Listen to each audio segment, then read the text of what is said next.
Good afternoon, and welcome to another edition of Unlock the Door Radio, where, as I always say, our motto is question authority. And that came from, well, if you're a regular listener, you know. If you're new, you might not. That came from Benjamin Franklin, who was, as many people don't know, one of the foremost, he was actually considered the foremost scientist of his era, although most of the time we just think about his politics. Now, tonight, we're going to talk about something a little bit scientific, actually more psychological. And whether we're talking about elections that are coming up in 2014 or elections after that, I'm going to be dealing with a very important topic, and that is how can people that are more Republican or traditionalist or libertarian, how can they win elections more effectively? I'm going to let you in on the secret of how to do it. So just sit back and be ready to be taught some skills that might just enable you, or, you might get elected, or maybe you'll be able to use these skills in helping your cause or your favorite candidate. Now, first of all, I find that more conservative people and even more libertarian and traditionalist. There should be some abbreviation for that, conservative, libertarian, traditionalist, CLTs. I'm just going to say that, CLTs.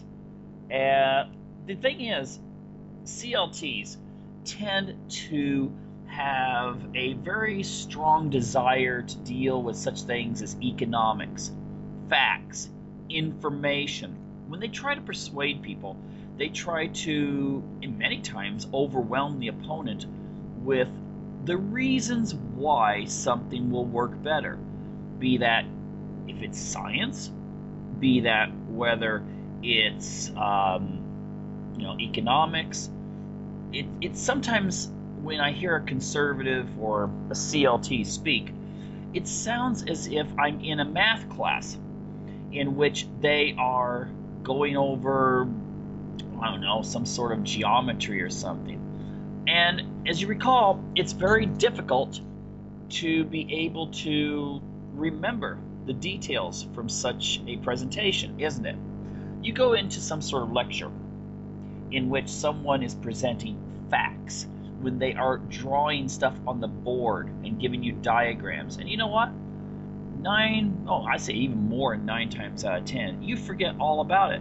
But if someone asks you what was part of that lecture or discussion, you will be able to remember the joke that was said at the beginning, or you'll be able to remember the story. And so the thing is that what I would suggest is, first of all, you've got to speak more emotionally. Now, I'm not saying go into the extent that everything is just some sort of emotional dribble. Now, I know that's what's going on in some of your minds. You're thinking about some of these liberals who are speaking of, polar bears out on ice. Well, and then you say, well, no, wait a minute. The polar bears swim from iceberg to iceberg in search of prey. Or polar bears, the polar sheets are actually thicker now than they have been in recent recorded history.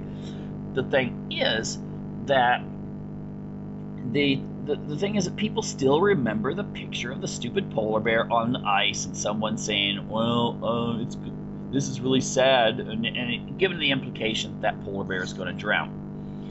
Now, the thing is that facts are usually on the CLT's side. But emotion is what often sways an audience. So, I'm going to give you some of the pointers, and just take notes if you wish. It's up to you, but here we go. Now, first of all, I would say you've got to use humor. Humor is one of the most vital means of getting into a person's mind. You see, humor is able to bypass the the normal barriers that exist between the outside environment and your actual mind, and even more importantly, your subconscious. The barriers that we set up, or that are set up for us naturally, usually enable us to listen to a presentation, listen to a discussion, listen to a debate, listen to anything, and be able to pick apart the things that we find make sense and the things that don't. However, a good piece of humor, a joke, serves several different functions. One is it's usually a mini story that deals with an irony. So what happens is that it causes people to start thinking on a deeper level than just the here and now. Because to understand a joke, it has to be processed in the subconscious. And usually it deals with something that doesn't make sense if combined with some other factor, some other knowledge that you have. So that's why I say irony. But if you can say a joke that causes people to laugh, then you're better able to implant whatever, and you also use the word implant whatever message you have for them in a much easier way, a much more effective way. Now, there's another advantage of using humor, and that is that it creates a crowd mentality in which you are the leader. Now, imagine yourself, you're standing in front of 1,000 people, and you're giving a speech. Now, that could be 1,000 people on a radio show like this. Hopefully it's more than 1,000, but anyway, radio show, YouTube video, crowded lecture hall, or I don't know, some sort of public access thing, or some sort of TV. So you're in front of 1,000 people. At any given time, you can think of yourself sitting in the seat and listening rather than being the presenter. And you must know that you're able, and I know this is true, you start thinking about lots of different things. Okay? Your audience members are thinking, if there's 1,000 people out there, there's 1,000 different thought patterns that you're having to compete with. You're having to compete with the guy in the front row who's noticing the girl in the miniskirt sitting next to him, whereas he's having some thoughts he's trying to get rid of. Or you're trying to connect to the girl in the miniskirt who is wondering if her boyfriend is ever going to finally pop the question and ask her to marry him. And then you're competing with the woman in back of them who's wondering if her kids are going to pass their courses this, because the grading season's coming up. Or, there's all these various things that people are thinking about. And now, the advantage of humor is that, what Sigmund Freud said in Civilization and Its Discontents is that the human mind often, in a crowded situation, will surrender its ego, project it out into a false ego, a group mentality. That's why, for instance, when you see people at rave concerts jumping around half naked and listening to trance-like music, they all seem to be in some sort of unison. That is because, again, they have surrendered the ego to a group dynamic.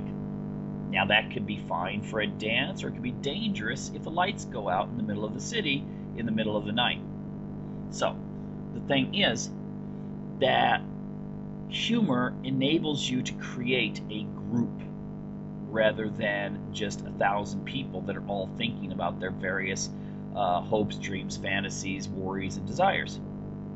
So try to use humor at all times. I would advise that a good speaker, if they're going to speak for an hour, and here I'm probably not going to actually use my own advice here when it comes to this, but a good speaker will be able to throw in a joke at least every 5 minutes. At least every 5. Remember, when you get the audience laughing with you, they're also thinking with you. You've caused them to erase all those thoughts that they had that could crowd out what you're saying. And believe it or not, probably what you're saying is not quite as important as some of the concerns they have. So you've got to be able to push them aside and bring yourself in and put yourself into their mind. So humor at all costs. Second, I would say that, well, studies have shown many, many times, is at least when it comes to a male speaker, the louder he is and the more deep voice or assertive he is, the more people will believe whatever he has to say. I think this can be true. This is probably true for women too, but it's just, I haven't seen any studies on that. But I have seen it with men. Now, if you think about it, whenever you have instructional videos, they usually choose a guy who's like middle age. I keep thinking of it's kind of funny. I don't think it's authentic, but there's that one video that goes. It's been all over the internet. That's supposed to be like a hidden Illuminati. What do you call it? Training video for new recruits. And they have this middle-aged guy who's got a nice deep voice, and he's dressed nice and has the nice white wavy hair. And he sounds like he has a lot of authority. He sounds like someone who's in a leadership position trying to bring you into something. Now, again, I mean, I've talked to people who have seen that, and they swear that it must be real. Maybe it is. It's that one called Lumicore. But I don't really know, so I'm not going to say. But that is a kind of voice that can really bring people in and listen. So if you've got a voice that's not really deep, you can't talk like this, to everyone all the time. A lot of times, just raise your voice, because I guarantee you that a louder person who sounds like they believe in what they're saying will carry the day in a debate. Now, here's the example I'm going to bring up. I'm sure everyone has seen this, and that is the Alex Jones versus Pierce Morgan.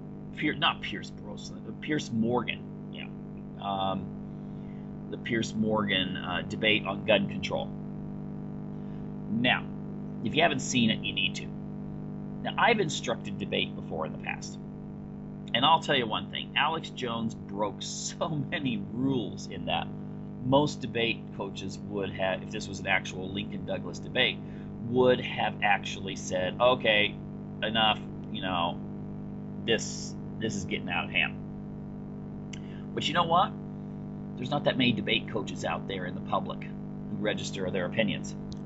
So, what counted was the reactions. Now, I didn't see any polls on this. I heard there was some taken that said that Alex Jones carried the day. But I did talk to some people who hadn't actually listened to Alex Jones before.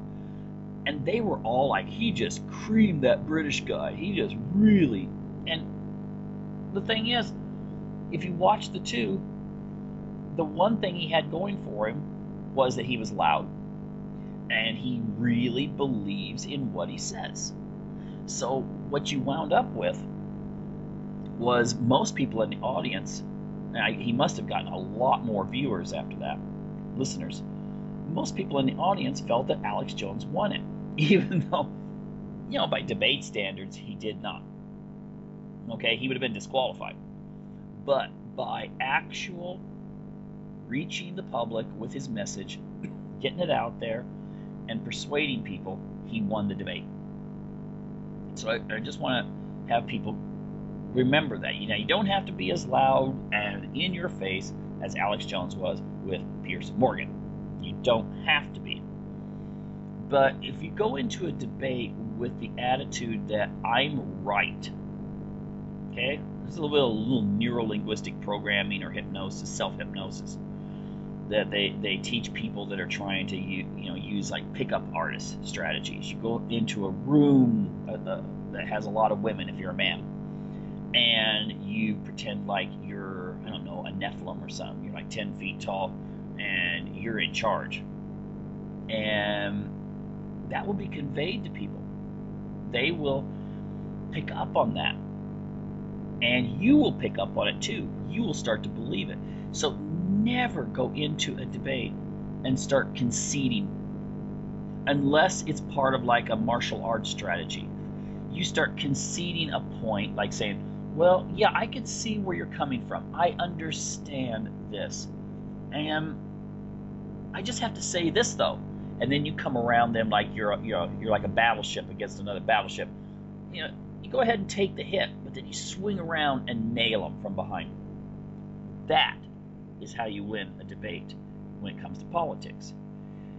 And like I said, never let yourself be in a position where you, in your own mind even, concede yourself as wrong. Okay? And it'll work. Try it out. Just try it out. Now, some other points there, aside from just the way that you can hypnotize yourself in order to win. And that is, and this is something that I think really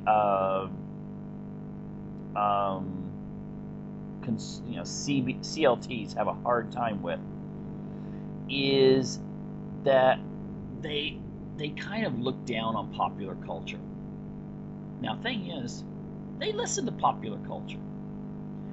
A conservative 18-year-old girl is just as likely to be listening to Rihanna or Miley Cyrus as an 18-year-old liberal girl.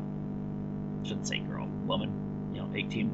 But the thing is, the average 35-year-old conservative is just as likely to be watching Walking Dead, Big Bang Theory, or Game of Thrones as the liberal is to be watching them. I know there's a little bit of variation.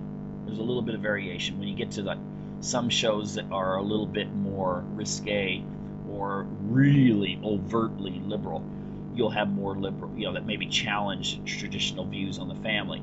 Liberals will be more likely to watch those. Conservatives will likely rate them low. But when you're talking about mainstream culture, conservatives and liberals are pretty much the same when it comes to what they are consuming.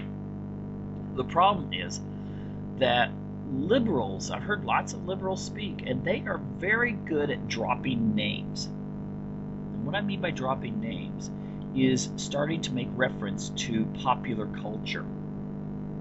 Now, you may think that's kind of cheap. You might think, oh, well, that's kind of like those, taking a serious debate and then going to the checkout stand by the in the aisle where you see all these magazines, everything from tabloids to celebrity gossip. That's the way CLTs tend to look at using popular culture in a discussion. But here's the problem. If you don't use popular culture, just like with the joke, you're risking not making connection with the people you're trying to persuade. People want and desire to belong. And if you are just up there thinking that, I don't need to use an analogy to this show or this movie or whatever, you're missing a wonderful opportunity. Because think about some of those times when you've been sitting back. I don't know, let's choose someone to be really, really popular with more traditional people. Charlton Heston.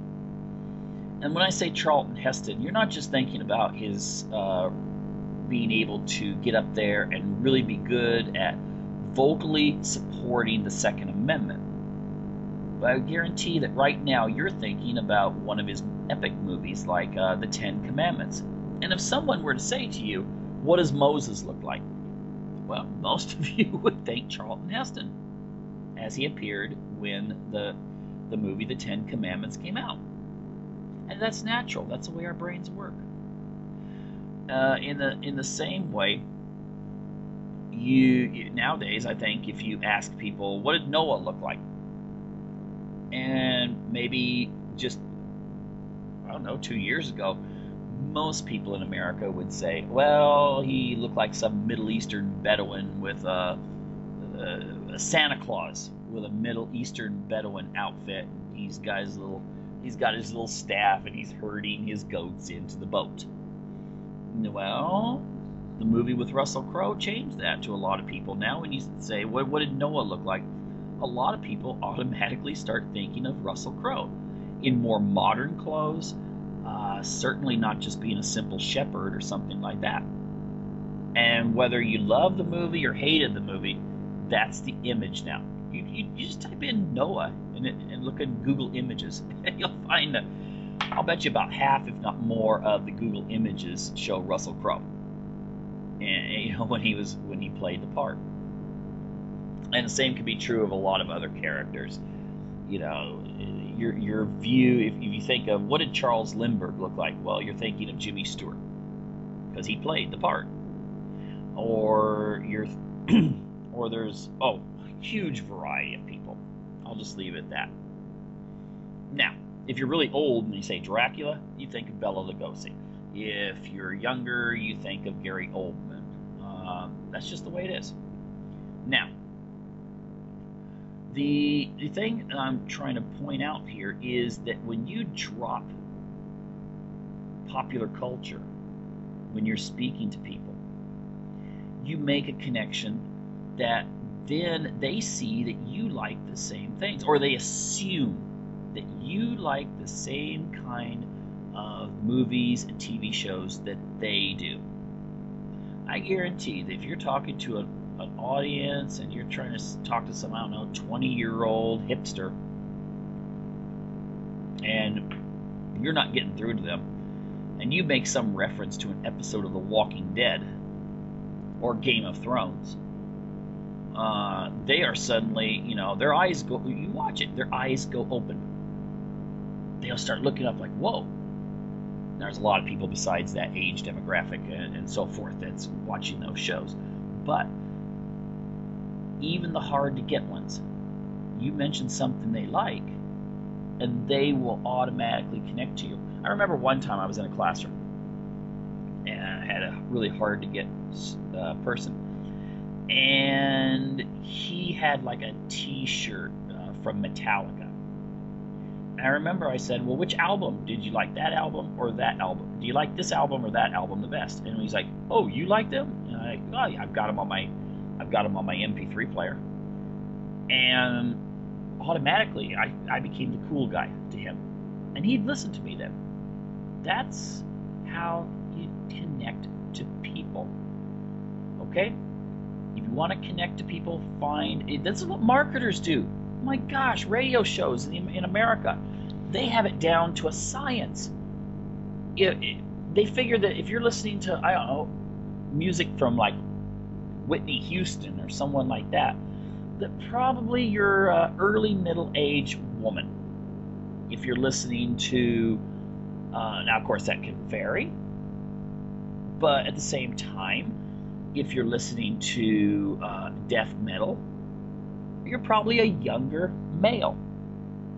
And so the thing is that if people are so emotionally connected to their music and it hits certain demographics, you've got to reach people that way. If you see an old audience and you make a reference to The Walking Dead, I mean, that might not be the best thing, because some of them are probably fans, but some of them are thinking, hey, wait a minute, I'm going to be there soon. So they're not going to actually, be liking your talk that much. On the other hand, young people, they're going to like it. If there's I don't know any TV shows that old people listen to. Oh, anything on CBS maybe, or the CBS News. I heard it was, there's a higher percentage of older people that listen to CBS News. I know that's what my dad listens to, and he's like in his 90s. So, if you could say something about the person, some correspondent on that news station, then you'll connect to them better. So you got to remember that. Just because you may hate it, you may think, that's not so important. But I do remember one time, just for fun, I took the Foreign Service exam back in college. I knew it was being offered. It was free. I went ahead, why not? I got some hours, and I love taking tests. But one of the things that really surprised me in the preparation was it said that you had to be knowledgeable of popular culture. And I was like, what? I've got to know about Madonna and, that sort of thing. But it was true.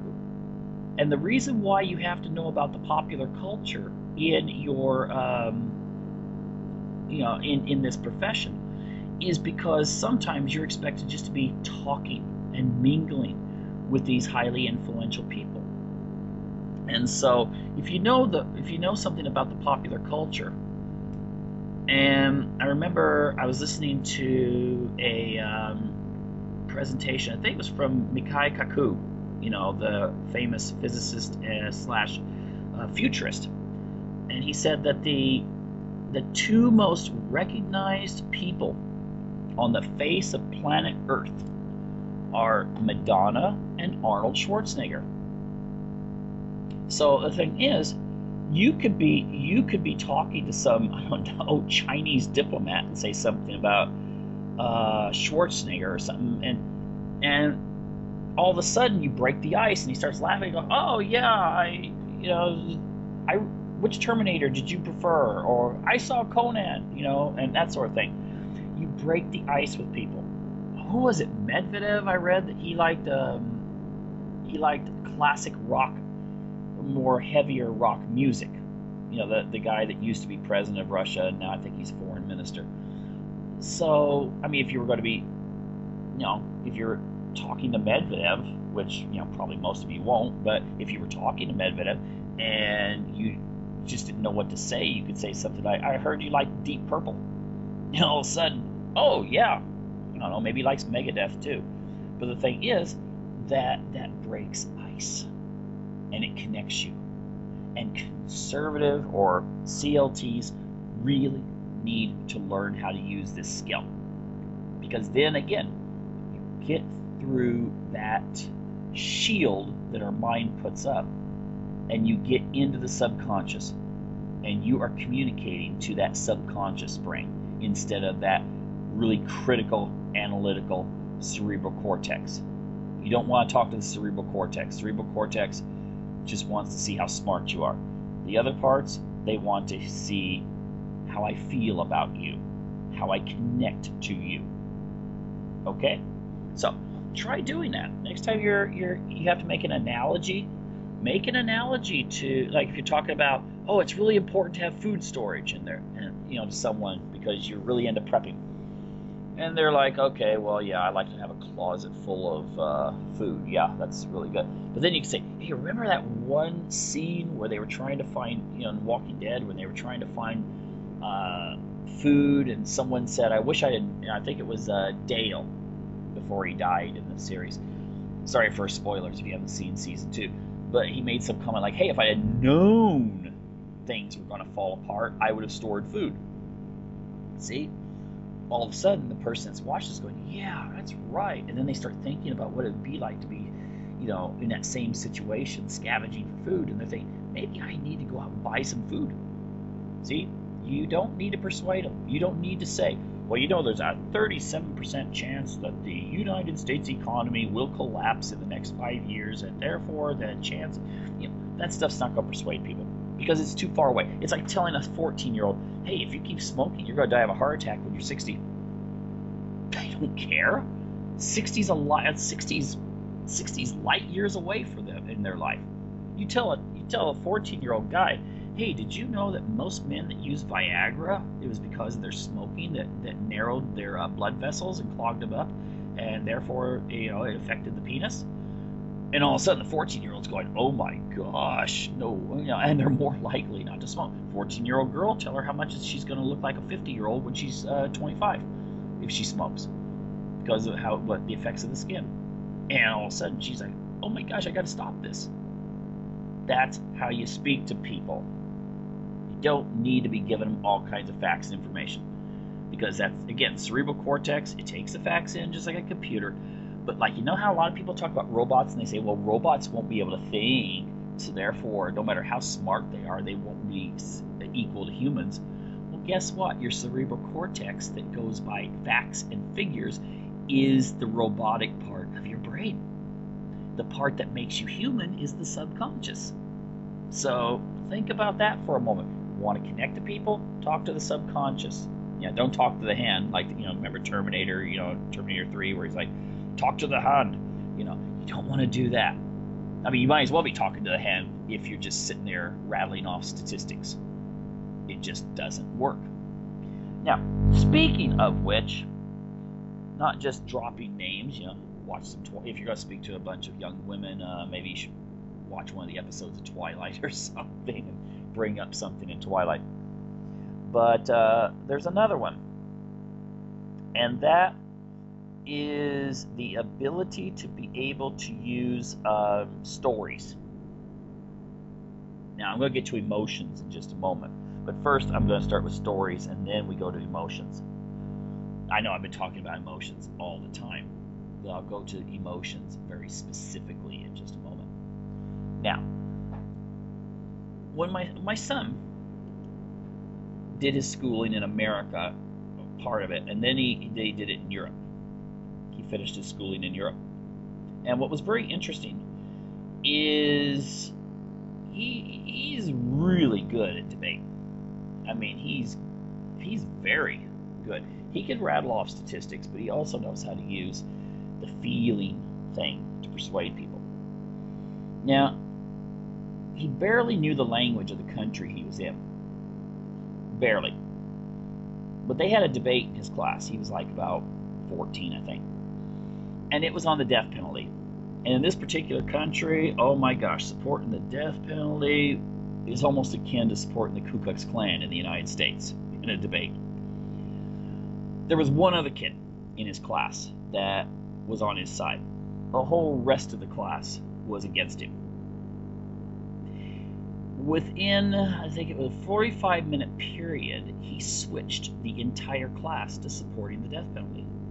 Now, how did he do that? Now, I don't know how long it lasted, but he did switch them. So when they had a vote at the end of class, everyone voted for the death penalty. What he did was, instead of talking about, recidivism or the failures of rehabilitation, he used a story. He said, think about this. You're a guy. Now, he could have done this. I'll embellish a little. Okay, it's been a while.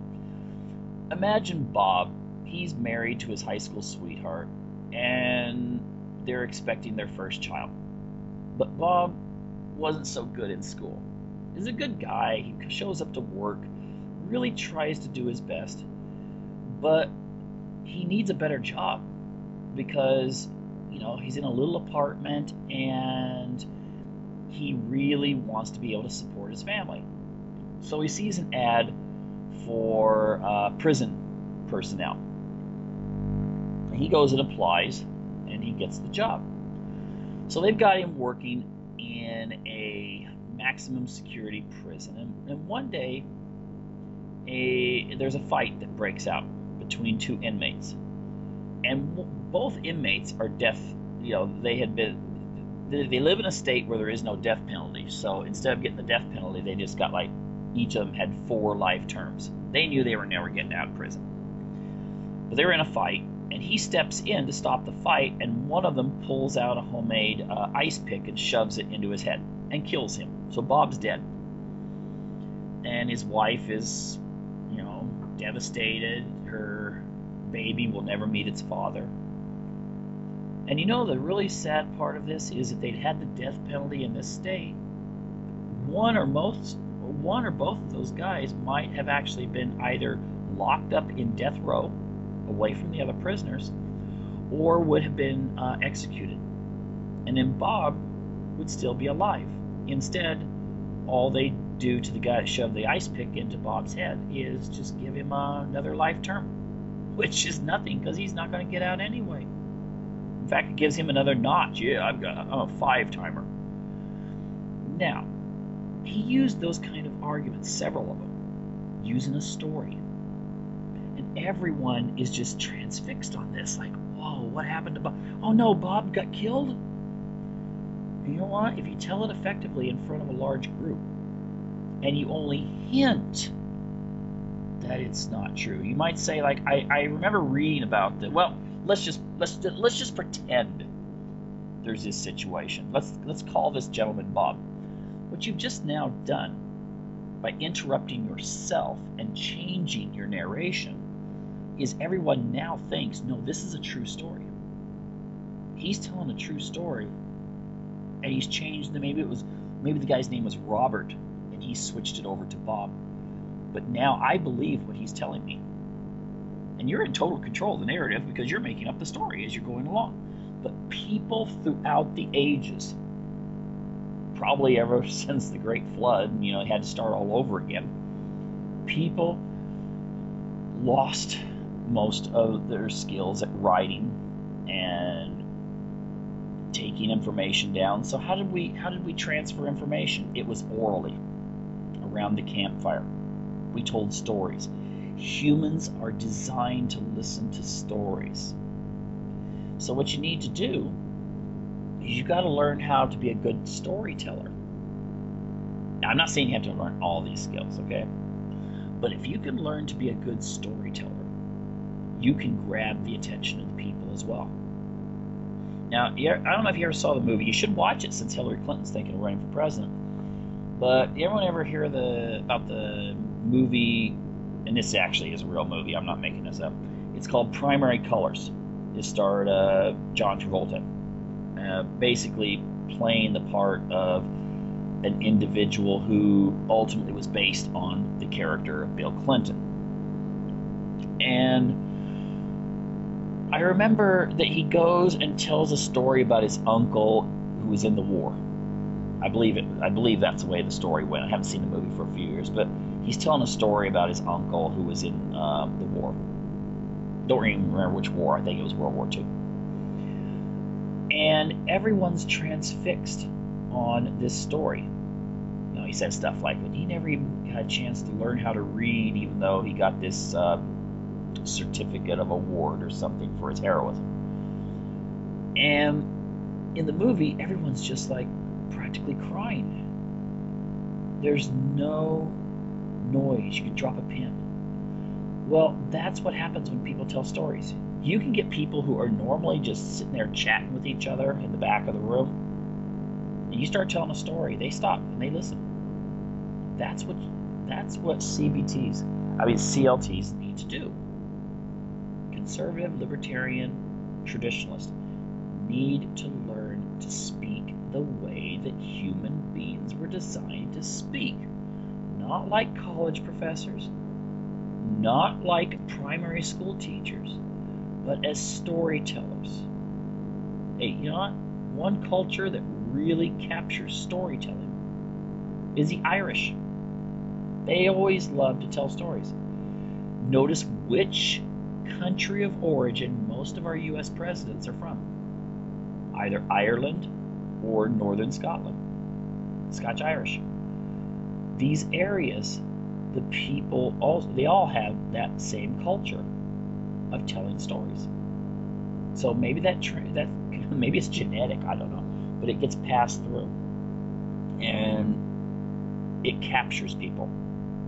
You've got to learn to be that way too, and it really does work. I mean, and like I said, you can make up things as you go. That's the beauty of it all. But try to do it in such a way that you're touching their hearts. Try to make it, throw in something sad. Throw in something about someone who, is dry. If you're, choose anything. Choose a gun control.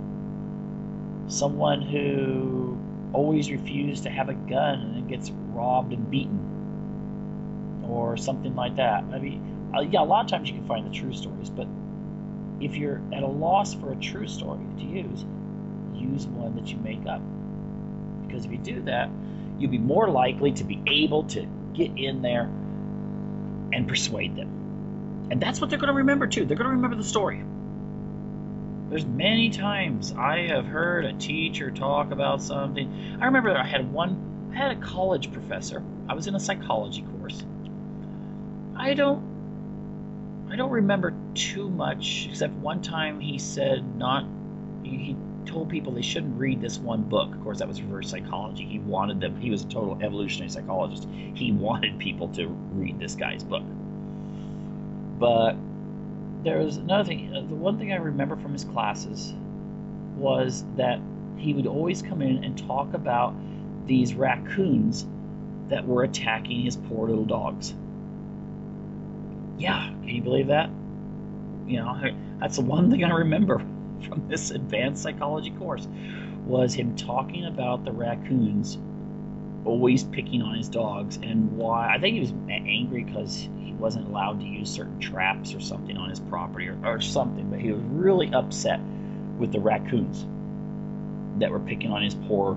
I think he even said his poor dog was one of those kind of family type dogs. It was like 10 years old, so she wasn't very strong when raccoons would come along and beat her up and stuff and steal her food or attack her or whatever. That's what I remember. Think about it yourself. Now, you think about yourself. Had you ever have a college professor of some class, I don't care if it was human anatomy and physiology, 400 level G class, or whatever it was, and the thing you remember is some personal story that professor told you. Well, try it out. Start using the stories. Anyway, let's go on here. Now, emotion. The thing is that if you're going to use a Freudian standpoint on all of this stuff, there's also the particular concept of using emotions effectively to create, what do you call it, a trigger or whatever. Anyway, Edward Bernays put it really well. If you ever get a chance, it's on the internet. Please look up Edward Bernays, and it's called Propaganda. It was written in 1928. There's several places you can just go to the site for free and print it off if you want to. But he talks about the idea of how to communicate to people. And I remember one time I did a video on Bernays. You can look it up, Edward Bernays, Architect of the Consumer Mind. And there was something about him doing he was given a commission to do some sort of educational program. In those days, that was putting on a play. It had something to do with sexually transmitted diseases. And of course, traditionally in those kinds of programs, you just get up and tell people, well, this is what gonorrhea will do to you, or something like that. Instead, he used a play. And in the play, which was very, very effective, you show emotions of people, how they feel about what happens to them. And that's how people relate. They remember the expression on the person's face or the despair they're feeling. That's what we'll come across. Bernays was a master at doing this. There's programs now in which they want people to have less kids. And I'll guarantee, these are done in the Western world too. But they brag about the ones that they use in Latin America and now in some parts of Africa. To get people to have less kids, you show happy people with small families. Large families, they're not so happy. You show them as stressed and unhappy and not having enough stuff for their kids. And you interweave that into your programs. Now, it's not effective to go to a strongly Hindu area or Muslim area or Catholic area and say, we need to cut the population of the earth, and we need to do this, and we need to do that. It's not effective. It doesn't work. I mean, it can work on some people, cognitively, rationally, the more educated classes, it probably does. But not the target audience, the masses in general. But if they watch soap operas, they watch movies, and situation comedies, that will change things. Think about this. I gotta say this. I gotta throw this in here on emotion. I remember Joe Biden praised the TV series Will and Grace. I don't know how many people watched that show. My wife really loved it, but it was a show about the relationship between a single woman and a gay man, and it really opened doors. I should say, opened closets on kind of a positive gay presentation to the public. A show like that probably did more to really facilitate gay marriage than anything else that has come across, when it comes to someone just on a debate show like on Fox TV. You got the for the gay marriage and the anti-gay marriage person debating it. No, because you give a human face. I read another article on the influence of pornography when it comes to gay marriage. Pornography has actually caused a lot of young males to switch to be more sympathetic to gay marriage. Why? Because one of the genres of porn they watch is girl on girl. And suddenly they're kind of like, in their minds, they're kind of like, well, yeah, I guess that's okay. And then it extends to the political. I mean, it's stories, it's fantasies. I mean, it's stuff that's made up. I mean, you might have a scene where there's a movie in which the leading, I'm talking about regular movies here, not the the more risky ones, but you might have a movie in which you've got a leading man and a leading woman. They can't stand each other. I mean, in real life, they cannot stand each other. Maybe they disagree on politics, or they disagree on something. But they may have to do at least a simulated love scene. And when people see that, they actually in their minds believe that these two people really love each other. I remember when there was that huge increase in John McCain's support when he took Sarah Palin.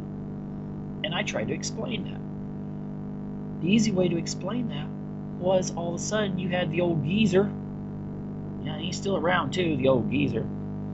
Kind of ironic, everyone voted against him because he was old, and he's still alive today. But anyway, we're not going to talk about John McCain too much here. The thing is that when he was all of a sudden up against a really young woman compared to him, then it made him look young, because in people's minds they put the two together. It's like in a commercial. You show a man and a woman eating lunch together, and they don't have to show any romantic anything to each other, and you think they're a couple. In your mind, the story is they are a couple. And so what people have to do is communicate in these kind of emotional ways to people, because we are a very vulnerable species when it comes to emotions. We like to believe, we like to trust, we like to make things look nice, because that's what makes life happy. So if you go in and you are going to give a fire and brimstone presentation about what's going to happen if the dollar collapses. Okay, I'll give you an example of how to do it. You could actually say, yeah, here's the reasons why the dollar is going to collapse. Here's what's going to happen. Then you give the story. You give the story about the family. Okay? You give a story. Pedro and Maria, they go to the store. They need to get food for their 4 kids, and everything's picked off because everything's really expensive. It's not picked off. It's just really expensive because now America can't afford to borrow trillions of dollars from China and Russia and Saudi Arabia and Japan. And what would be like that this couple now that used to be used to having, maybe they really enjoyed turkey on Thanksgiving, and now have to subsist on macaroni and cheese with a little bit of hamburger mixed in on Thanksgiving because they can't afford anything else now that the dollar is no longer the reserve currency. And then you can make a joke at the end like, well, thanks, Obama. I hope you really enjoyed poking it at Putin. Hope you proved your manhood. And the thing is, some people gonna laugh. It's not the best joke, but it's a joke. And the thing is that you've made a good case there. Because when people leave, they're gonna think about, what it'd be like to be Pedro and Maria when buying hamburger is something that you actually have to look at your budget plan and see if it fits in your budget. Because the dollar's lost its value, and so exports, it's more profitable for the farming industry to sell their food abroad. But at the same time, we have no industrial capabilities left because we've outsourced it ever since the mid-1970s to other countries. First Japan, then to China and Indonesia and Vietnam and Bangladesh and so forth. So now we don't make anything in the United States. So everything would have to be imported. So all that stuff that you would buy at the local, big box store suddenly looks like the same prices as going down to Rodeo Drive in LA and going shopping. Yeah, sure, you can pull your resources together and maybe get something. But you see, that's the way it works. Don't just talk about the statistics. Oh, this could happen. Throw in a scenario, a story, hit on emotions. How would you feel looking at your children and saying, we can't afford that now? You're going to have to wear those pants you've been wearing for the last 2 years a little longer. Maybe mom can make some alterations so they fit. They're not so tight on you. See, that is what will catch people's attention more so than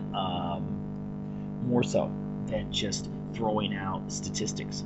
I remember there was this one talk show host, but she brought up a really good point. She was talking about the idea of this guy. There was this guy that was cheating on his wife with this other woman, and what she did was she just brought up the idea of, well, what do you got to do if this woman gets pregnant and then she has a baby, and then you've got to then your wife has to tell her daughter that she can't get a coat this year because dad has to pay money so this other kid can be supported too.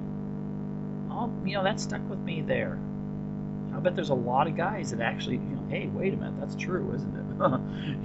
Do I want that to happen? So giving those kinds of scenarios are the best way to present things to people. Now, of course, true, you need to show that you are an authority figure. Just because you're really good at smooth talking the audience, you still have to show a certain level of authority. So the absolute best presentations is when you are actually, you switch between pop culture, joking, emotions, and then hit them with the intellect. You show some graphs. You talk about psychology. If you're talking about the power of words that you use when you're trying to persuade people, throw in some stuff. Throw in a quote from Frank Luntz. If you don't know who Frank Luntz is, you really need to look up. In fact, if you get a chance, go to pbs.org and then look up The Persuaders. It's a Frontline. It's on Frontline. Look up The Persuaders, and you watch that. Frank Luntz points out that the way you know how an election's going to work is you talk to the cab drivers, talk to the barbers and get tips, the waiters and waitresses. They'll tell you how the economy's going. They're not getting any tips. The economy sucks. They're getting tips. Things are good. So he also talked a lot about the power of words and how you can develop speeches around those words. And it's like the difference. It's like the difference between the word leadership and manipulation. The word leadership and manipulation essentially mean the same thing: getting someone to do something they wouldn't normally do. It's just the context. If I say you're a great manipulator, oh, that's pretty mean. Oh no, you're a great leader. Oh, that makes me feel good. Well, look up the definition. Okay, but Frank Luntz is a pro. And then there's another guy. Oh, is his name Rofier? What's up? And they deal with this guy who talks about, he's hired by a lot of Fortune 500 companies to try to find these subconscious triggers in people's minds so that they can communicate their product to that subconscious and really tap in and be able to be effective. Watch that show, The Persuaders. Really, really good. But the thing is, this is what we really need to do. We need to talk a little bit less on the facts, although we cannot dispense with the facts. You still need to have the facts, and you need to have things straight. But you need to be able to talk to, well, what the psychiatrist said, the reptilian brain. I hate that term because it implies that there's a lower center of the brain and there's an upper center of the brain, when it actually all works together. It's like saying, well, my hand is not as important as what? My ears? I mean, that's not the way we think. We shouldn't think that way about the brain. So, the thing is, if you leave this with anything whatsoever, I haven't taught you any manipulation techniques. There's a bunch of techniques that are outright manipulation, like, for instance, the attacks when someone gives you this, like, you should do this because blah blah blah blah blah, and then you say, I don't understand what you're saying, can you repeat that please? I mean, that's just one example. Then the person always becomes tongue-tied because they're trying to remember what they said word for word, and therefore their delivery sucks, and then people hear the second part and they think, oh, that doesn't make sense, or you don't sound very convincing. I have a million of those kind of techniques. I've tried to show the positive. This is what we can do to get you to come over to our side. And again, conservatives, libertarians, and traditionalists really need to go this route. They really need to talk to the heart more. And when they do this, they're going to win a lot more elections. Or if it's not an election, they're going to win the support of whoever's listening to them. Now, in the last minute, I just want to encourage people, if you're listening, to tune in. Have a chance, check out my blog at michaelcross.net. And you can also check out the fan site for UCY TV's Unlock the Door on Facebook. Go over there, hit like. Check out my YouTube channel. Let's just type in Michael Cross, and you'll get a whole list of the variety of shows that we've done here. A lot of big guests, a lot of names that you'll probably recognize when you go through there. But check it out. And I'd like to just thank you all for coming in and listening. I really sincerely hope that you get something out of this, so that you can then go out there and be an effective person and communicating. And you know what? You should consider making your own YouTube videos, because most of you think that, well, I couldn't do stuff like that. Well, yes, you can. You can do it. And if we had an army of people out there that were trying to persuade people over to a better way of looking at things, a more correct, something that's based more on the Constitution and traditional values of liberty that's supposed to symbolize our country, we wouldn't see it getting chipped away. We wouldn't see it like a chunk of ice melting in the noonday sun, because that's what's happening to our liberties right now. It's dripping away. So we need to go in there. We need to do something to preserve them. And that means just persuading people. Get out there and get people to think. That's all you need to do. Get them to think. They'll do the rest. Okay, well, thanks again for tuning in. I hope you'll be here next week for another episode of Unlock the Door Radio here at UCY TV.